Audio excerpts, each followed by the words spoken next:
Hello everyone, this is Priyanka. Welcome back to learning classes with Priyanka. कैसे हैं दोस्तों आप सभी? आई होप फ्रेंड्स आप सभी अच्छे होंगे और अपनी अच्छे से प्रिपरेशन भी कर रहे होंगे। फ्रेंड्स, आज मैं आपके साथ जेंडर स्कूल एंड सोसाइटी के कुछ इंपॉर्टेंट क्वेश्चंस को शेयर कर रही हूं, क्योंकि कुछ स्टूडेंट के मेरे पास बार बार व्हाट्सएप पे कमेंट आ रहे थे कि मैम इस सब्जेक्ट के भी इंपॉर्टेंट क्वेश्चंस को शेयर कर दीजिए। तो आई होप वीडियो आपके लिए हेल्पफुल रहे, इन्फॉर्मेटिव रहे। वीडियो हेल्पफुल लगे तो वीडियो को लाइक शेयर एंड कमेंट ज़रूर कीजिएगा, और अगर आप चैनल से नए जुड़े हों तो चैनल को सब्सक्राइब भी ज़रूर कीजिएगा। ठीक है, और फ्रेंड्स बेल आइकन को प्रेस कर दीजिएगा ठीक है, ताकि आपको बीएड से रिलेटेड जो है नई अपडेट्स मिलती रहें। देखते हैं कौन कौन से क्वेश्चंस हैं जो आपके लिए इम्पॉर्टेंट है। अगर आप ये सभी क्वेश्चंस करके जाओगे तो आपको एग्ज़ाम को क्रैक करने में बहुत हेल्प मिलेगी, क्योंकि देखिए मैं इसके सारे पीवाईक्यू आपके साथ शेयर कर चुकी हूँ और इवन सारे वेरी शॉर्ट क्वेश्चंस को भी शेयर कर चुकी हूँ 2016 से लेकर 2023 तक के। अगर आपने वो वीडियो नहीं देखी है तो देख लीजिएगा, क्योंकि वेरी शॉर्ट क्वेश्चन भी बहुत रिपीट होते हैं और एक नंबर में क्वेश्चन आता है। तो देखिए ज़्यादातर true false, fill in the blanks, किसी की डेफिनेशन, मैचिंग, सब इसी टाइप से क्वेश्चन पूछे जाते हैं। तो 10 में से आपको 8 क्वेश्चन करने होते हैं, तो 8 मार्क्स तो कंफर्म हो गए ना जो है। इसलिए वेरी शॉर्ट सबसे पहले कीजिए, देन लॉन्ग क्वेश्चन, उसके बाद शॉर्ट क्वेश्चन, क्योंकि लॉन्ग क्वेश्चन से काफ़ी सारे शॉर्ट क्वेश्चन प्रिपेयर हो जाते हैं। तो आज मैं आपके साथ इस वीडियो में काफ़ी सारे ऐसे लॉन्ग क्वेश्चन को शेयर करूंगी जो आपको शॉर्ट क्वेश्चन में भी हेल्प करेंगे। ठीक है, तो चलिए देखते हैं कौन कौन से क्वेश्चन हैं। बट हाँ, आई नो कि मैं थोड़ा सा लेट हो गई हूँ इन क्वेश्चंस को शेयर करने के लिए, पर अभी आपके पास एक दिन पूरा है, अभी पूरी रात बाकी है, क्योंकि मुझे पता है काफ़ी सारे स्टूडेंट रात को ही पढ़ते हैं, जो वर्किंग होते हैं, जिनके पास नहीं टाइम होता तो नाइट में ही पढ़ने का टाइम मिलता है। तो आप प्लीज़ पढ़ लीजिएगा, आपके लिए हेल्पफुल रहेगी। ठीक है, और अपना फीडबैक ज़रूर दीजिएगा, क्योंकि सारे स्टूडेंट लास्ट टाइम पर पढ़ते हैं, उनको बहुत मुश्किल होता है सभी क्वेश्चंस को प्रिपेयर करना।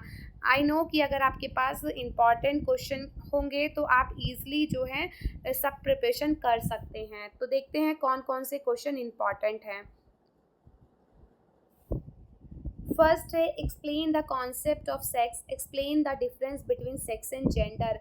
ये सेक्स एंड जेंडर देखिए ये लॉन्ग क्वेश्चन में भी आता है, और ये सेक्स एंड जेंडर का डिफरेंस आपसे शॉर्ट क्वेश्चन में भी पूछा जा सकता है। ठीक है, तो लिंग की अवधारणा बतानी है और जेंडर और लिंग के बीच में अंतर बताना है। ठीक। सेकेंड है, what do you mean by patriarchy, highlight the need and importance of its interaction and identity. ये बहुत रेयर चांस होता है कि आपसे लॉन्ग क्वेश्चन में पूछा जाए, लेकिन ये जो है शॉर्ट क्वेश्चन के पॉइंट ऑफ व्यू से मोस्ट इम्पॉर्टेंट है। शॉर्ट क्वेश्चन में आपको देखने को जरूर मिलेगा। इवन ये वेरी शॉर्ट में भी आता है, सिर्फ इतना पूछेगा कि what do you mean by patriarchy. ठीक है, वेरी शॉर्ट तो आप सारे ही करके जाना, मैं नहीं बोलूँगी कि उसमें से भी आपको इम्पॉर्टेंट छांटने हैं। मैंने आपको सारे पीवाईक्यू कराए हैं, तो वो सभी करके जाइएगा। नेक्स्ट है, what does women empowerment mean, explain in detail. महिला सशक्तिकरण का क्या मतलब है, विस्तार से व्याख्या कीजिए। तो देखिए वुमेन एम्पावरमेंट का शॉर्ट के लिए भी इम्पॉर्टेंट है, ये शॉर्ट में भी बहुत बार पूछा गया है पीवाईक्यू में, और ये लॉन्ग क्वेश्चन के पॉइंट ऑफ व्यू से इम्पॉर्टेंट है। तो इट मीन्स कि आपका शॉर्ट भी प्रिपेयर हो रहा है और लॉन्ग भी प्रिपेयर हो रहा है। ठीक है, नेक्स्ट देखिए, is meant by gender inequality in the development of curriculum, की पाठ्यक्रम के विकास में लैंगिक असमानता से क्या तात्पर्य है। ठीक है, और ये शॉर्ट में जो है खाली जेंडर इनइक्वालिटी के बारे में क्वेश्चन पूछ सकता है कि जेंडर इनइक्वालिटी क्या होती है, या लॉन्ग क्वेश्चन में आपसे जो है इसके कॉजेज भी पूछे जा सकते हैं कि इसके कारण बताइए, मतलब जेंडर इनइक्वालिटी के, या फिर इसके टाइप्स भी आ सकते हैं। देखिए जो मैं क्वेश्चन आपको इम्पॉर्टेंट बताती हूँ ना, मीन्स कि आपको उस क्वेश्चन के हर टॉपिक को कवर करना है। जैसे अब जेंडर इनइक्वालिटी पूछ लिया, हो सकता है उसके कारण भी आ जाए कि इसके क्या कारण हो सकता है इसके टाइप्स भी पूछ लिए जाएं। तो सारा पढ़ लेना, क्योंकि कारण शॉर्ट में आ सकते हैं, टाइप्स भी शॉर्ट में आ सकते हैं, और लॉन्ग में भी आ सकते हैं। तो आपका इस तरीके से क्वेश्चन प्रिपेयर होगा। फिर है, what are the causes of gender bias या जेंडर डिस्क्रिमिनेशन। ठीक है, तो अब आपको देखिए 4 से 5 पेज में लॉन्ग क्वेश्चन करना होता है, तो इसके कारण कि उसको कैसे रिमूव किया जा सकता है वो सजेशंस भी लिख सकते हैं साथ में। ठीक। सिक्स्थ है, what is the status of women in society, analyse it, कि समाज में महिलाओं की स्थिति क्या है, विश्लेषण करें। और ये क्वेश्चन ज़्यादातर जो है इस तरीके से पूछा जाता है कि describe in detail the status of women in India from a historical perspective. ये तो आपका शॉर्ट में आ सकता है इस तरीके से, और ये आपका लॉन्ग में आता है कि हिस्टोरिकल पर्सपेक्टिव को बता रहा है, मतलब हिस्ट्री में वुमेन की क्या सिचुएशन थी, ठीक है, उस टाइम की सोसाइटी में हिस्टोरिकल पर्सपेक्टिव बताना है वुमेन का। और ये ना प्रेजेंट सिनेरियो भी आ सकता है कि वुमेन का प्रेजेंट सिनेरियो क्या है, ठीक। तो आपको ना दोनों तरीके से ये प्रिपेयर करना है, हिस्टोरिकल भी और प्रेजेंट सिनेरियो भी, ठीक है। नेक्स्ट है define gender and it's cross culture perspective. ये भी मोस्ट इंपॉर्टेंट क्वेश्चन है, 2 से 3 बार पीवाईक्यू में पूछा गया है, ठीक है। देखिए अगर आप पीवाईक्यू सारे नहीं कर पा रहे तो आप इन सभी इंपॉर्टेंट क्वेश्चन को जरूर करके जाइएगा, क्योंकि अगर इंपॉर्टेंट भी छोड़ेंगे तो आपका लॉस है। कितनी बार ऐसा होता है जो हम क्वेश्चन पढ़ के जाते हैं वो नहीं आता, कुछ चेंज आ जाता है, ठीक है। तो हमें हर क्वेश्चन के लिए अपने आप को प्रिपेयर रखना है। चॉइस में आते हैं, जो क्वेश्चन नहीं आता आपको वो आप चॉइस में छोड़ सकते हैं कि 6 में से आपको सिर्फ 3 लॉन्ग क्वेश्चन करने होते हैं, ठीक है। तो आपको डेफिनेटली इसमें से कोई ना कोई क्वेश्चन देखने को जरूर मिलेगा, ठीक है friends. 8th is what do you understand by hidden curriculum? Explain what activities happen in school कि गुप्त पाठ्यक्रम से आप क्या समझते हैं, बताइए कि स्कूल में क्या गतिविधियां होती हैं। या ये ऐसे भी आ सकता है कि हिडन करिकुलम के साथ ये वाला क्वेश्चन अटैच कर दे कि how did it's reinforce gender rules, कि इनके लैंगिक नियमों को कैसे सुदृढ़ किया जा सकता है, ठीक। 9th क्वेश्चन है what is education role in improving women condition, कि महिलाओं की स्थिति सुधारने में शिक्षा की क्या भूमिका है। और ये क्वेश्चन ऐसे भी आ सकता है कि discuss the current policy for women education in India. Current policy का क्वेश्चन ज़्यादा इंपॉर्टेंट है, इस तरीके से ही मोस्टली एग्जाम में पूछा जाता है, ठीक है। तो ये वाला क्वेश्चन आपको ज़्यादातर ऐसे ही देखने को मिल सकता है, ठीक है। आई होप यहाँ तक आपको समझ में आया हो। Discuss 4 feminist approaches to educational intervention. शैक्षिक हस्तक्षेप के 4 नारीवादी दृष्टिकोणों पर चर्चा करें। या फिर ये क्वेश्चन ऐसे आ सकता है कि व्हाट इज फेमिनिज्म, या describe the history and development of feminist ideas. तो वेव्स ऑफ फेमिनिज्म लिखनी है आपको इसमें सभी कुछ, ठीक है। पहले थोड़ा सा फेमिनिज्म के बारे में बता देना, उसके बाद उसकी वेव्स के बारे में बता देना, ठीक। नेक्स्ट है what does social development mean, mention the work affecting social developing and the state of social conflict. Social conflict खाली जो है आपसे शॉर्ट क्वेश्चन में पूछा जा सकता है कि सामाजिक विकास का क्या अर्थ है, सामाजिक विकास एवं सामाजिक संघर्ष की स्थिति को प्रभावित करने वाले कारकों को का उल्लेख करें। 12th है socialization theory, gender difference theory, structural theory, deconstructive theory. ये चारों थ्योरी मोस्ट इंपॉर्टेंट है क्योंकि ये लॉन्ग में भी आती है, शॉर्ट में भी आती हैं। लॉन्ग में आपसे 2 थ्योरी पूछी जाएंगी कि सोशलाइजेशन थ्योरी या जेंडर डिफरेंस थ्योरी क्या होती है, या जेंडर डिफरेंस थ्योरी या डिकंस्ट्रक्टिव थ्योरी क्या होती है। तो इस तरीके से लॉन्ग में आपसे 2 थ्योरी पूछी जाएंगी और शॉर्ट में आपसे जो है 1 थ्योरी के बारे में क्वेश्चन पूछा जा सकता है, ठीक है। तो आप देख रहे हैं ना कि कितने सारे लॉन्ग क्वेश्चन से शॉर्ट क्वेश्चन भी आपके प्रिपेयर हो रहे हैं। 13 है what do you understand by domestic violence, right reason and solution for domestic violence, what is the role of family in violence against women, कि घरेलू हिंसा से आप क्या समझते हैं, घरेलू हिंसा के कारण एवं समाधान लिखिए, और महिलाओं के विरुद्ध हिंसा में परिवार की क्या भूमिका है। देखिए कि सब्जेक्ट का नाम है gender school and society. Society से रिलेटेड जो है क्वेश्चन आ सकते हैं, जैसे सोसाइटी से रिलेटेड मतलब सोशल इश्यूज जो होते हैं, ठीक है, जैसे चाइल्ड लेबर या वुमेन की एजुकेशन से रिलेटेड ये शॉर्ट में आ सकते हैं, या डोरी सिस्टम, इस तरीके से भी क्वेश्चन पूछे जा सकते हैं। फिर है define sexual harassment in school, suggest ways to avoid such situation. स्कूलों में यौन उत्पीड़न को परिभाषित करें, ऐसी स्थितियों से बचने के उपाय। या ये क्वेश्चन सेक्सुअल हैरेसमेंट का आपसे मीनिंग पूछेगा, उसके रीज़न पूछेगा, या फिर इसका फैमिली से रिलेटेड आ सकता है। ये स्कूल से रिलेटेड आपको बताना है और ये बताना है फैमिली से रिलेटेड सेक्सुअल हैरेसमेंट को। तो दोनों में से कैसे भी क्वेश्चन आ सकता है, आपको अपने आप को प्रिपेयर रखना है, ठीक है फ्रेंड्स। नेक्स्ट है clarify the position of women in the media. Media में महिलाओं की क्या स्थिति है।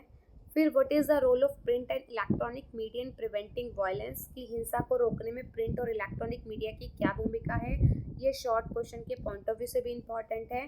फिर है what is the role of education as an agent of change, कि परिवर्तन के एजेंट के रूप में शिक्षा की क्या भूमिका है। और ये क्वेश्चन ऐसे भी पूछा जा सकता है कि teacher role as a agent of change, मतलब एजुकेशन की जगह टीचर दे सकता है आपको। ठीक है, एजुकेशन की जगह टीचर का क्वेश्चन आ सकता है, पूरा चांस है, क्योंकि आप बीएड कर रहे हैं, आपका पर्पस है टीचर बनना। ठीक है, आप बीएड के बाद टीचर बनेंगे तो कुछ क्वेश्चन आपसे ऐसे पूछे जाते हैं कि आपकी जो अंडरस्टैंडिंग पर बेस्ड होते हैं, मतलब कि आपकी समझ क्या कहती है कि इस चीज सिचुएशन में क्या करना चाहिए। तो ऐसे अंडरस्टैंडिंग बेस्ड क्वेश्चन जो है बहुत बार पूछे जाते हैं इसी। ठीक है, मतलब लाइक प्रैक्टिकल बेस्ड क्वेश्चन कि एज अ टीचर क्या वर्क करोगे आप सोसाइटी के लिए, एजुकेशन के लिए या स्टूडेंट्स के लिए, तो ऐसे क्वेश्चन आ जाते हैं। ठीक है, तो टीचर का रोल भी आप पढ़ लेना एक बार कि आप क्या लिख के आओगे। फिर है describe the rules in program related to children in the framework of women rights. Women right का क्वेश्चन आपसे शॉर्ट में भी पूछा जा सकता है, तो शॉर्ट में भी प्रिपेयर कर लेना। ठीक, कि मानवाधिकार के अंतर्गत बच्चों से संबंधित नियमों एवं कार्यक्रमों का वर्णन करें। ठीक है, फिर है discuss with example the representation of women in advertisement. विज्ञापनों में महिलाओं के प्रतिनिधित्व पर उदाहरण सहित चर्चा करें, या explain what are the suggestion to remove dowry system from the society. ये सोशल इशू वाला क्वेश्चन आ गया कि समाज से दहेज प्रथा को दूर करने के लिए क्या सुझाव हैं, बताइए। ठीक है, फिर है next last question, describe the problem of girls enrollment in primary education in India. ये लॉन्ग में भी आता है और ये शॉर्ट में भी आता है, वेरी शॉर्ट में भी आता है कि describe one problem of women education, या आपसे शॉर्ट में भी पूछा जा सकता है कि what is the problem of women education. इस तरीके से ये क्वेश्चन शॉर्ट और वेरी शॉर्ट के लिए भी इम्पॉर्टेंट है। ठीक है, आई होप यहाँ तक आपको क्लियर हो गया हो अच्छे से। और शॉर्ट में ना देखिए फ्रेंड्स, एक जेंडर स्टेरियोटाइप का भी प्रिपेयर कर लेना, क्योंकि शॉर्ट में जेंडर स्टेरियोटाइप क्वेश्चन पूछा जा सकता है, क्योंकि वो भी जेंडर से रिलेटेड है। ठीक है, जैसे जेंडर कन्फ्लिक्ट बताया था मैंने, या ह्यूमन राइट भी बता दिया मैंने आपको। और एक जेंडर स्टार्टिफिकेशन का क्वेश्चन भी काफ़ी बार शॉर्ट क्वेश्चन में पूछा गया है। ठीक है, आपको प्रिपेयर करने हैं। ठीक है, शॉर्ट के पॉइंट ऑफ व्यू से एज आई टोल्ड कि वेरी शॉर्ट मैंने आपको सारे करा दिए, तो आप सारे प्रिपेयर कर लीजिएगा। आई होप यहाँ तक आपको अच्छे से समझ में आ गया हो कि आपको क्या क्या पढ़ना है। ठीक है, देखिए लास्ट टाइम के लिए इतना पढ़ना इनफ है। आपके पास टाइम है तो आप सारे PYQ कर लीजिए। ये मैंने देखिए अपने पास से आपको कुछ नहीं बताया, मैंने PYQ के बेस पर ही सारे क्वेश्चन बताए हैं। ठीक, तो PYQ के बेस पर ही सारे क्वेश्चन हैं, सिलेबस में ही आपको सब मिलेगा, सिलेबस से अलग कुछ भी नहीं है। और PYQ इतने ज़्यादा रिपीटेड होते हैं कि पूरे पूरे चांस होते हैं कि PYQ क्वेश्चंस आए। देखिए अगर आप इम्पॉर्टेंट भी नहीं पढ़ेंगे तो आप बहुत कुछ मिस कर देंगे।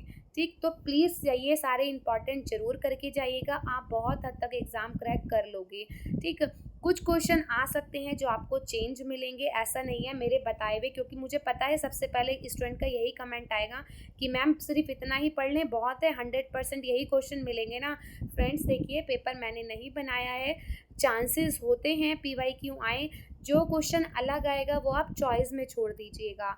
ठीक है, और वैसे भी ये इस टाइप के आपका सब्जेक्ट है कि आप ईज़िली अपनी लैंग्वेज में कॉन्सेप्ट को लिख सकते हैं। मैंने PYQ भी शेयर किए हुए हैं, मैंने सारे वेरी शॉर्ट ऑलरेडी शेयर किए हुए हैं, तो आप कर लीजिएगा। ठीक है, आपको बहुत हेल्प मिलेगी, और ये सारे कर लीजिएगा, फॉर श्योर आपको ये देखने को ज़रूर मिलेंगे, इनमें से कोई ना कोई क्वेश्चन ज़रूर आएगा। ठीक है, तो देखिए 100% नहीं, लेकिन हाँ एक आधा क्वेश्चन चेंज आ सकता है। जैसे मैंने आपको जेंडर इनइक्वालिटी वाला बताया, मैंने आपको वहाँ जेंडर इक्वालिटी बताया, हो सकता है इसलिए मैंने आपको ना टाइप्स बताए वहाँ पे कि टाइप्स भी कर लीजिएगा, क्योंकि हो सकता है इस बार टाइप्स पूछ ले आपसे। तो चांसेस इस तरीके से बनते हैं कि जो इंपॉर्टेंट क्वेश्चन होते हैं ना, उनके कुछ मेन पॉइंट जो होते हैं ना वो आ सकते हैं, बस ऐसे ही चेंज आएगा, या कभी लैंग्वेज चेंज कर देगा। तो लैंग्वेज चेंज होने पे ना आप कंफ्यूज मत होना, क्वेश्चन को अच्छे से समझना, अच्छे से पढ़ना कि क्या पूछा गया है। कितनी बार लैंग्वेज चेंज भी आ जाती है, फिर हम देख के ना कंफ्यूज हो जाते हैं कि उसमें हमसे क्या पूछा है। ठीक है, आपको हिंदी में समझ में नहीं आता इंग्लिश में पढ़िए, इंग्लिश में समझ में नहीं आता इंग्लिश में पढ़िए। तो जैसे आपको अच्छा लगे, जैसे आपके लिए कन्वीनिएंट हो, आप उसके अकॉर्डिंग अपनी प्रिपरेशन कीजिए। ठीक है फ्रेंड्स, कि अगर आपको इसकी पीडीएफ चाहिए तो वो आपको मेरे टेलीग्राम चैनल पर मिल जाएगी। वेरी शॉर्ट जो है आपको इसके आइकॉन बटन पे भी मिल जाएगा, आप वहाँ पे भी प्रेस करके देख सकते हैं, और मैं उसका लिंक जो है डिस्क्रिप्शन बॉक्स में भी शेयर कर दूँगी। क्योंकि वेरी शॉर्ट भी काफ़ी सारे ऐसे हैं जो लॉन्ग और शॉर्ट से अलग हैं, तो वो वाले तो आपको प्रिपेयर करने ही हैं। ठीक है फ्रेंड्स, अब आपको बीएड में कॉपी कैसे लिखनी है, तो देखिए जितने भी मैंने लास्ट में आपको टॉपिक कराए हैं ना, मोस्टली वीडियोस में मैंने आपको बताया है कि कॉपी में आपको किस तरीके से लिखना है। फ्लो चार्ट बना के आइएगा, फ्लो चार्ट बना के आएंगे तो कॉपी इंप्रेसिव लगती है लिखी हुई।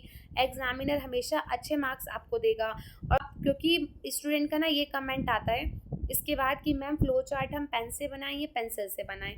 आपको जैसे कन्वीनियंट लगे आप बनाइए। स्केच पेन का यूज़ नहीं कीजिए, क्योंकि स्केच पेन से प्रिंट जो है नेक्स्ट पेज पे छप जाता है और वो अच्छा नहीं लगता। ठीक है, कम से कम स्केच पेन यूज़ कीजिए, ना कीजिए तो नहीं करेंगे तो बहुत अच्छा है, लेकिन करना है तो प्लीज़ कम से कम कीजिए, ताकि वो नेक्स्ट पेज पे छपा हुआ बुरा ना लगे, उस तरीके से उसको यूज़ कीजिए। ठीक है फ्रेंड्स, और देखिए कोशिश कीजिए 4 से 5 पेज में लिखने का।